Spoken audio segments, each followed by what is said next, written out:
کہ جو I am F کا وفد آیا ہے وہ ٹیکس نیٹ کے حوالے سے گفتگو کرے گا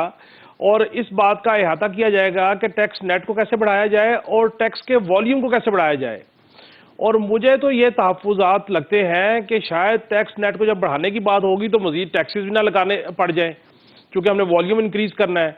تو آپ کیا سمجھتے ہیں, آپ کے پاس بھی کوئی ایسی خبر ہے؟ اور اگر ٹیکس لگتے ہیں نئے ٹیکس تو پھر عوام معاشی طور پہ آسودہ ہوگی یا اور خراب ہوگی؟ تو یہ ان کی آمد کا جو ایک شیڈیول ہے کہ جی کیا کیا کریں گے, وہ کس طرح نیٹ بڑھائیں گے. پھر ایک سب سے زیادہ اہم بات جو قابل توجہ ہے, جو اس میں آئی ایم ایف کی طرف سے ڈیمانڈ کیا جا رہا ہے کہ جو ٹیکس نیٹ میں نہیں ہے ان کا جو ہے وہ شیئر کیا جائے, آئی ایم ایف سے شیئر کیا جائے. تو اس کا مطلب یہ ہے کہ ہمارا نیٹ تو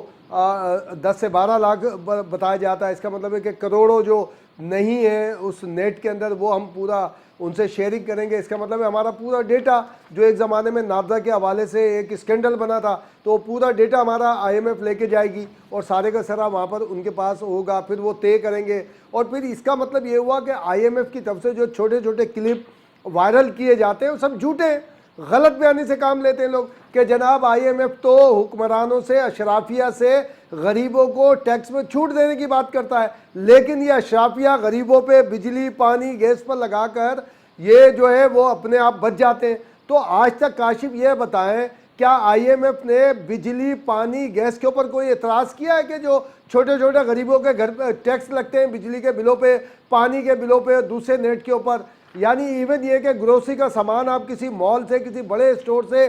آپ خریدنے جائیں وہ ٹیکس لگتا ہے, اس کو نام دیا ہوا ہے کہ جی یہ سیل ٹیکس ہے. چلے یہ میری طرف سے اگر سیل ٹیکس ہے تو اس کی تو جس کو میں نے پیسے دیے اس کی تو انکم ہوئی, تو ادھر سے انکم ٹیکس مل رہا ہے آپ کو, میں بھی دے رہا ہوں اور ملٹیپلائی دے رہا ہوں. تنخواہ دار ہوں تو میرے تنخواہ میں سے کٹ رہا ہے, میں تنخواہ کے ذریعے دے رہا ہوں. تو اس سے ہمیں نکلنا پڑے گا اور اس کے لیے جو آپ بھی ایک بار باتیں کرتے تھے وہ ہمیں یہ کرنا ہے کہ ہم اسٹیٹ بینک کو پہلے آئی ایم ایف سے کیسے چھڑا سکتے ہیں کہ وہ جو ایک لیجسلیشن کے ذریعے باقاعدہ پی ٹی آئی گورنمنٹ نے حوالے کیا ہے, یا تو ہمیں ہماری تصحیح کر دی جائے کہ ایسا کوئی نہیں ہے, ابھی اسٹیٹ بینک آزاد ہے. اگر اسٹیٹ بینک آزاد نہیں ہے تو ہم اسی طرح الجھے رہیں گے. ایک آئے گا ڈیلیگیشن میں اور آپ گفتگو کر رہے ہوں گے کہ جناب یہ تو آئی ایم ایف اب ہم پیسے لے رہے ہیں تو ٹیکس بڑھائے گا, یہ کرے گا, بہت ساری باتیں. امتیاز صاحب